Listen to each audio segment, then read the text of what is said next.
జరిగినటువంటి దుర్ఘటన వడ్డెరల మీద అటువంటి విజయవాడలో వేముల సతీష్ అనే కుర్రవాణ్ణి దుర్గారావుని ఇద్దరిని అరెస్ట్ చేసి ఏదో ముఖ్యమంత్రికి రాయి విసిరారని ఆ రాయి ఎక్కడుంది తెలియదు, ఎవరేసింది తెలియదు, కానీ మా వడ్డెర్ల మీద ఈ కేసు పెట్టి వేధించడం అనేది చాలా బాధాకరం.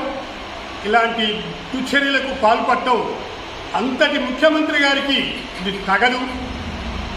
మరొకటి ఎస్సీలు, ఎస్టీలు, బీసీలు, మైనార్టీలు అనే పేరుకే కానీ ఎస్సీలకు మరిగింది లేదు, బీసీలకు మరిగింది లేదు, ఏమీ ఆయన ఉరగబెట్టింది ఏమీ లేదు.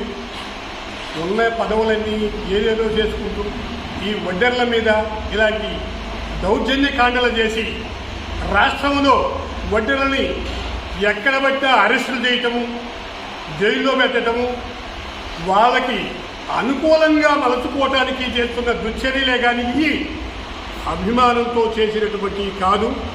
మరి మా వడ్డెర్లు జగన్మోహన్ రెడ్డి గారిని ఏమి చేశారని ఆ కుర్రవాళ్ళ మీద మైనార్టీ కుర్రవాడిని కూడా కేసు పెట్టి రిమాండ్కి పంపటం,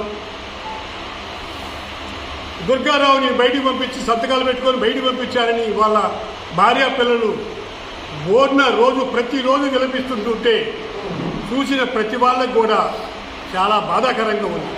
కావున ఇలాంటి దుశ్చర్యలకు వడ్డేరాజుల మీద ఇలాంటి దౌర్జన్యకాండలు చేయవద్దని మరీ విన్నవించుకుంటూ హెచ్చరికలు కూడా చేస్తున్నాం.